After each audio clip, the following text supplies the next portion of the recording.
Assalamualaikum warahmatullahi wabarakatuh. Bismillahirrahmanirrahim. Ashhadu an la ilaha illallah wa ashhadu anna Muhammadar Rasulullah.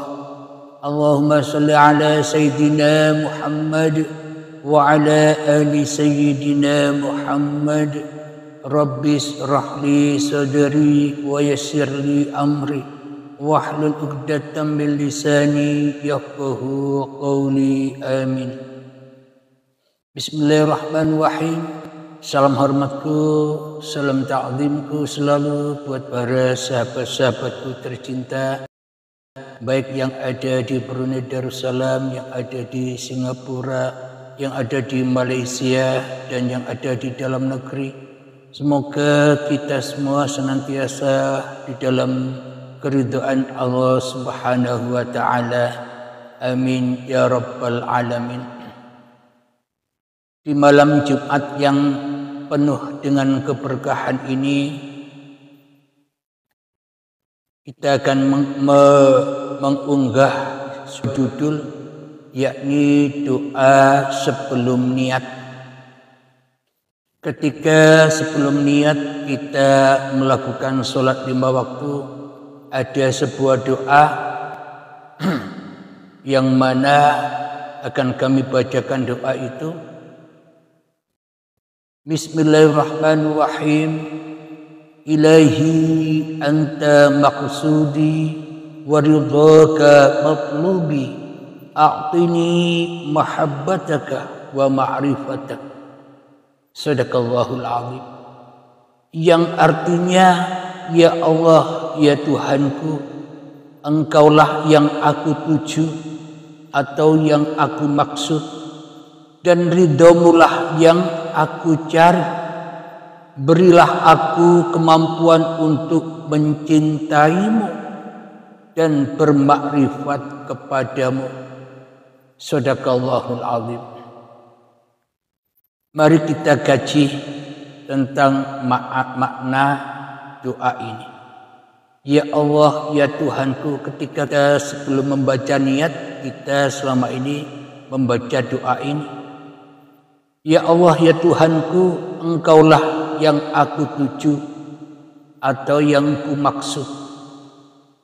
Kita hayati bersama. Sebelum kita mengenal siapa Allah, sebelum kita mengenal siapa Tuhan, apakah kita bisa menuju Tuhan? Selama ini kita hanya berdoa-doa saja.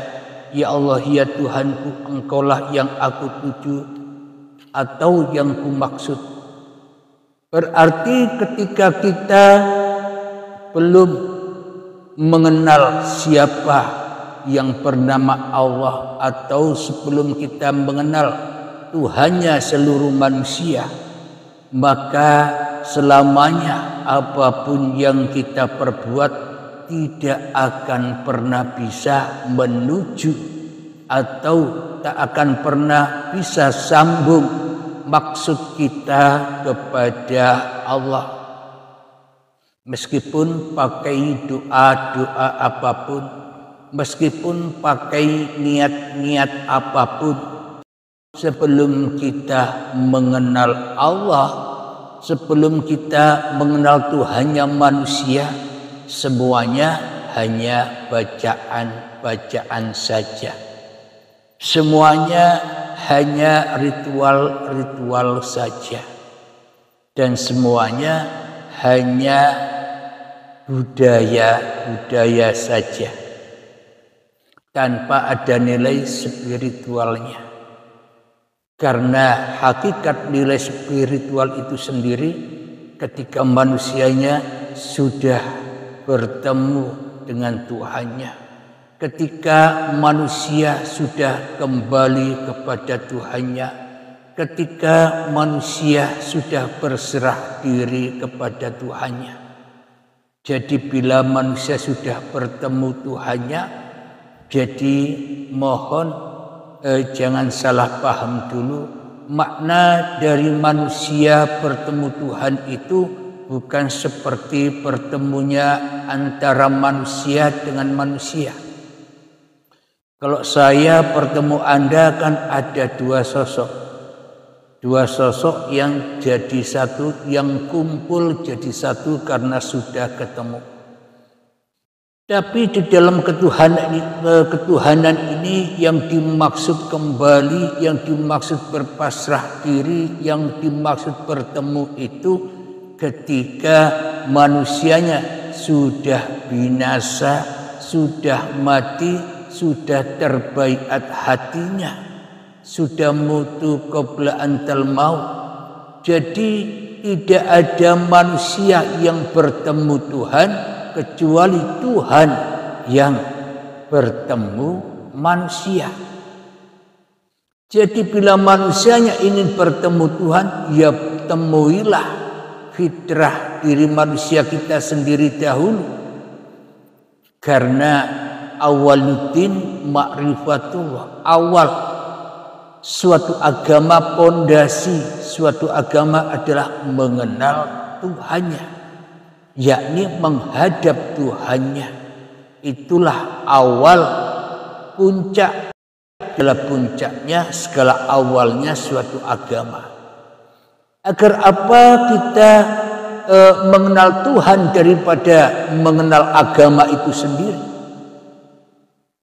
Agar supaya apa? Mengenal Tuhan lebih penting daripada agama itu, supaya kita beragama tidak tersesat, supaya kita beragama tidak terdogma, terdoktrin, terpenjara, terbelenggu oleh agama-agama yang kita peluk itu sendiri.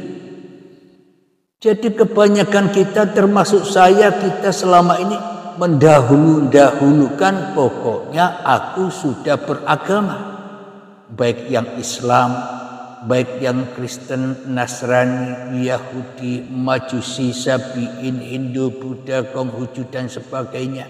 Yang penting aku sudah beragama, karena di KTP menuntut ada kolom agamanya agama apa. Tidak mau tahu tentang Tuhan yang dimaksud di dalam agama itu sendiri. Maka bila manusia tidak mengenal Tuhan dulu, tidak kembali berpasrah diri kepada Tuhan dulu, maka batal seluruh agama. Apapun agama itu, baik Islam, Kristen, Yahudi, Majusi, Nasrani dan sebagainya, batal. Batal menurut siapa? Batal di sisi siapa? Batal di sisi Allah, batal di sisi Tuhan, batal di sisi Allah, batal di sisi Bapa, batal di sisi Gusti, batal di sisi Rama, batal di sisi Sang Yang Widi. Kenapa? Karena manusianya belum ketemu, belum menghadap, belum berjumpa dengan Tuhan yang dimaksudkannya. Maka batallah agamanya.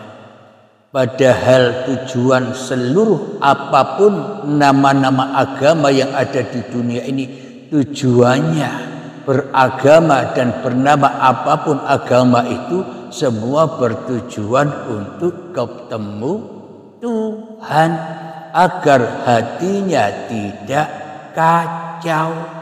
Itulah yang dimaksud tidak gama, kacau.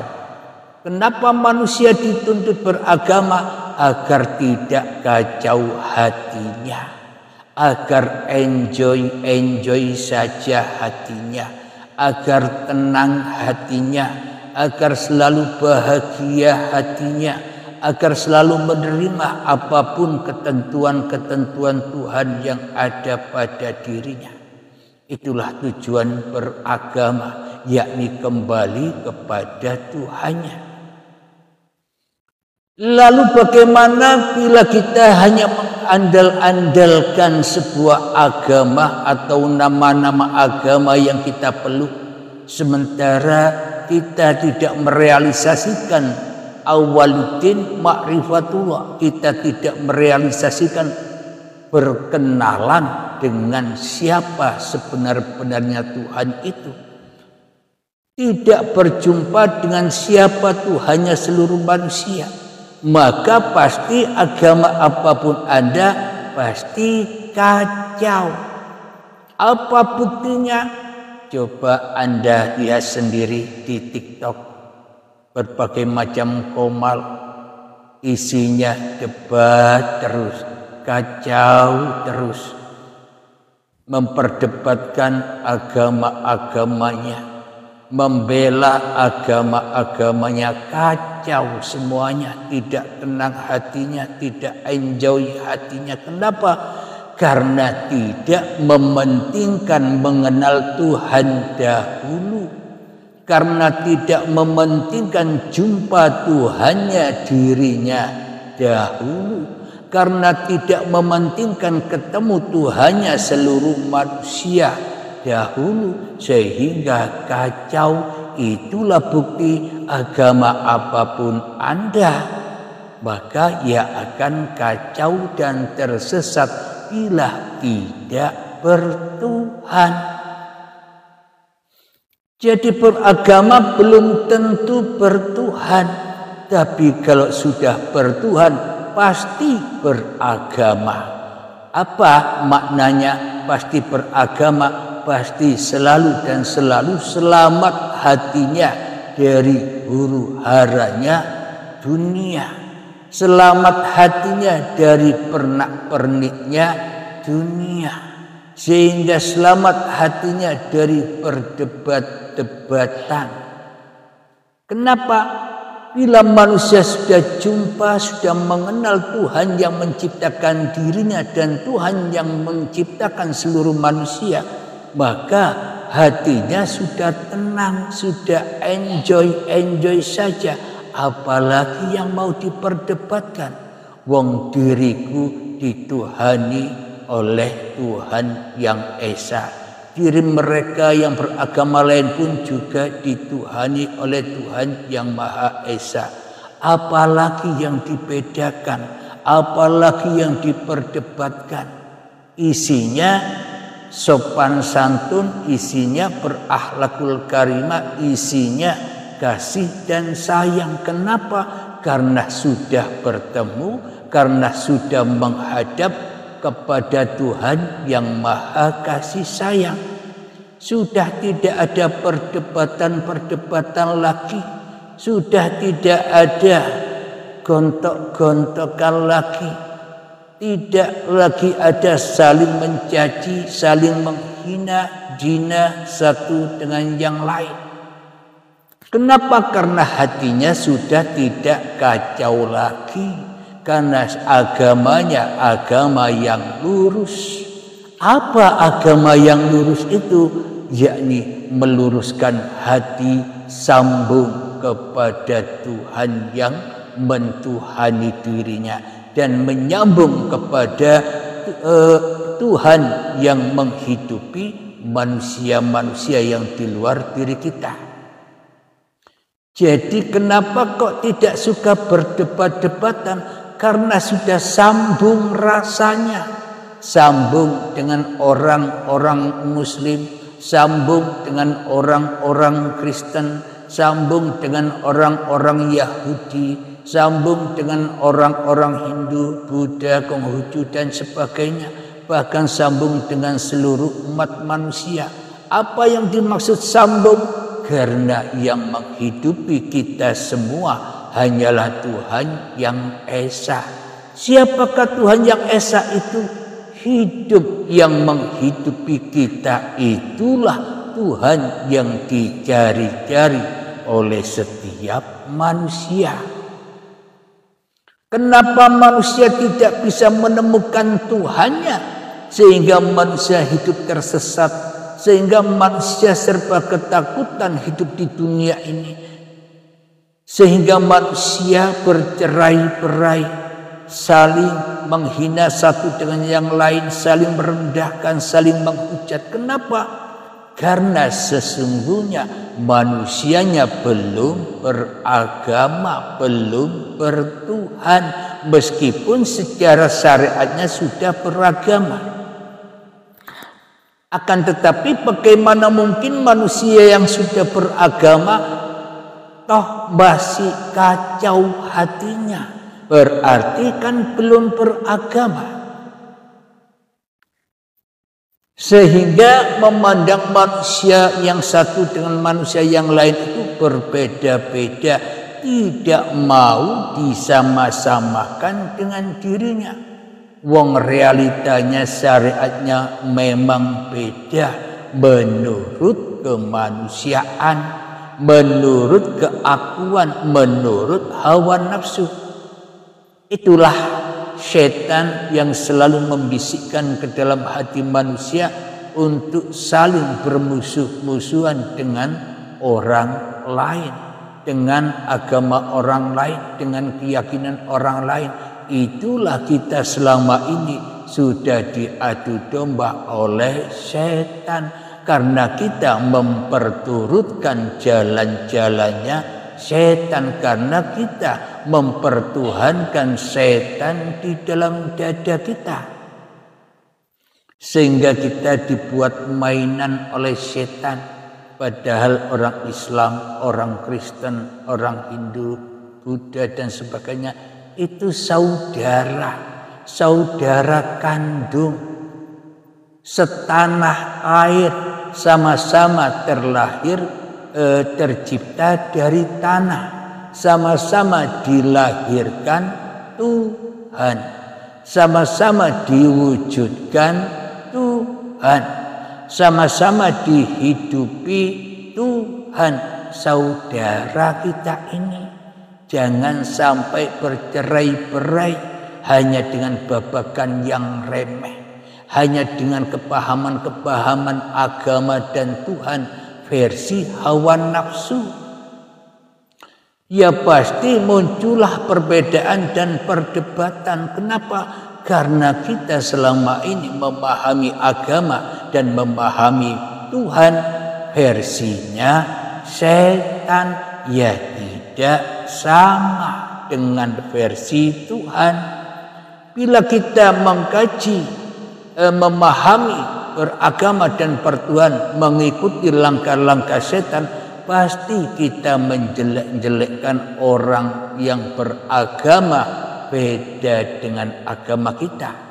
Dianggaplah orang yang beragama lain kafir, dianggaplah agama orang lain sesat, dianggaplah agama orang lain salah dan sebagainya.